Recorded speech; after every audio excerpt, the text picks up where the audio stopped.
Assassination is serious business, right? You'd think that if someone is planning to take down a king, president, or famous figure, they'd make sure everything goes smoothly. But sometimes things just don't go as planned, and history ends up with stories that are less deadly and more deadly funny. Here are 6 assassination attempts that failed spectacularly, often with bizarre or downright ridiculous twists.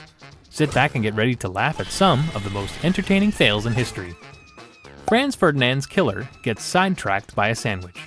Let's start with one of the most famous botched assassination attempts. The one on Archduke Franz Ferdinand of Austria in 1914. You've probably heard of him. His death sort of started World War I. But what you might not know is that the assassination attempt didn't exactly go smoothly. In fact, it was a disaster, at least in the beginning.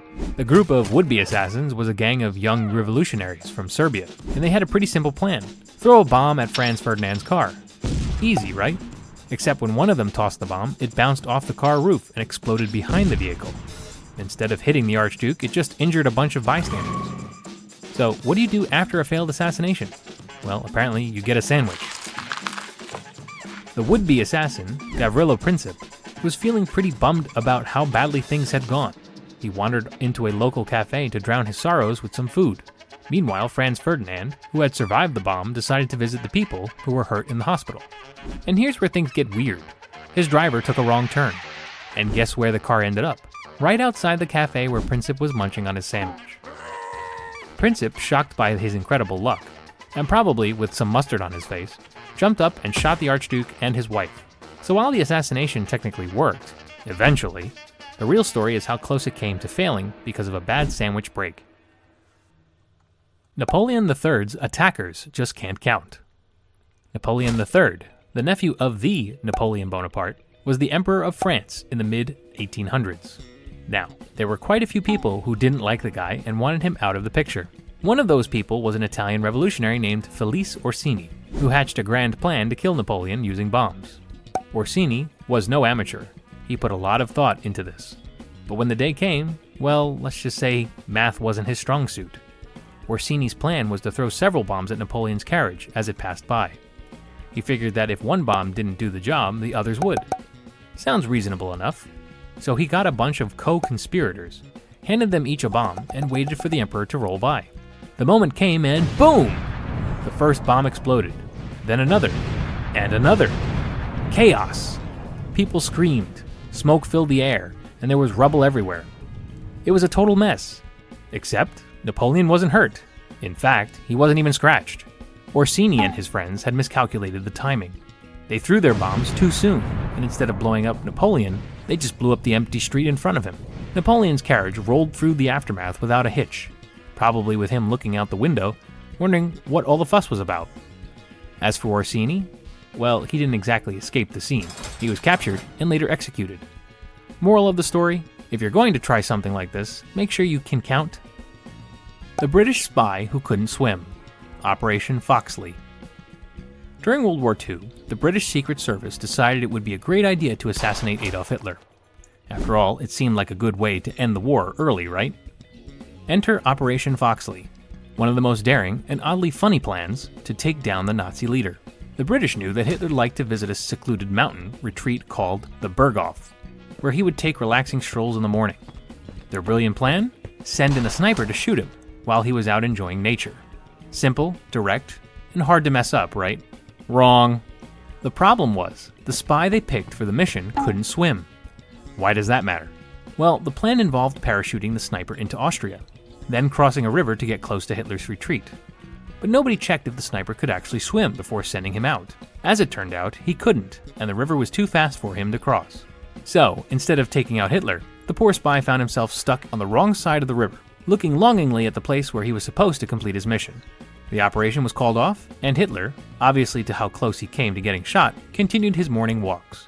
Maybe the British learned a valuable lesson that day. Always ask your assassin if they can swim before sending them on a water-based mission. The exploding cigar that didn't explode. Fidel Castro. When it comes to assassination attempts, Fidel Castro has to be in the Hall of Fame.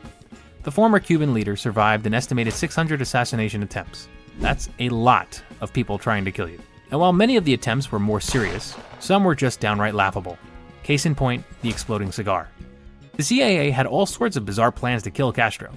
They thought about poisoning him, giving him a toxic wetsuit, and even lacing his socks with chemicals to make his beard fall out. Apparently they thought if Castro lost his beard, he'd lose his power too. Logic! But one of the weirdest plans involved gifting him a cigar that would explode in his face. Here's the thing. Fidel Castro loved cigars. The CIA figured that if they gave him a cigar packed with explosives, he wouldn't be able to resist lighting up. And boom! Problem solved. But despite all their efforts, the exploding cigar never made it into Castro's hands. Either it was lost, the plan was foiled, or someone in the CIA realized how cartoonishly ridiculous the idea was. Castro lived on for decades after that, cigars and beard intact. If only the CIA had watched more Looney Tunes, maybe they would have realized exploding cigars don't work in real life. Lenin's would-be assassin is a terrible shot. Vladimir Lenin, the leader of the Russian Revolution, was not exactly popular with everyone in Russia. After he and the Bolsheviks took over the government in 1917, plenty of people wanted him dead. One of those people was Vanya Kaplan, a member of a rival political faction who thought Lenin had betrayed the revolution. So she decided to take matters into her own hands, literally. In 1918, Kaplan waited outside a factory where Lenin was giving a speech. As Lenin walked out, she pulled out a revolver and shot him, or at least she tried to. The first shot hit Lenin in the shoulder, and the second hit him in the neck. Ouch. But here's where Kaplan's assassination attempt falls apart. She missed all the vital organs. Lenin, badly injured, but very much alive, turned and walked away, apparently muttering, "I think I've been shot," in a very calm, very un-Lenin-like way. Kaplan was captured and executed for the attempt, but Lenin lived for several more years. In fact, he used his survival to strengthen his grip on power, turning himself into a bit of a Soviet legend. So, while Kaplan's aim might have been off, she ended up helping Lenin more than hurting him. Irony can be cruel like that. Andrew Jackson fights back with a cane. Andrew Jackson, the 7th President of the United States, was a tough guy. He was known for being a brawler and a duelist, so it's no surprise that when someone tried to assassinate him, he didn't exactly take it lying down. In 1835, a man named Richard Lawrence decided he was going to be the first person to assassinate a sitting president. He waited outside the Capitol building for Jackson to leave, then pulled out a pistol and fired. But the gun misfired. Not one to give up easily, Lawrence pulled out a second pistol and fired again. That gun also misfired. At this point, Lawrence probably thought, what are the odds? But things were about to get worse for him. Jackson, who was 67 years old at the time, wasn't about to let some guy take pot shots at him. He turned around, and instead of running away, charged at Lawrence, beating him with his cane.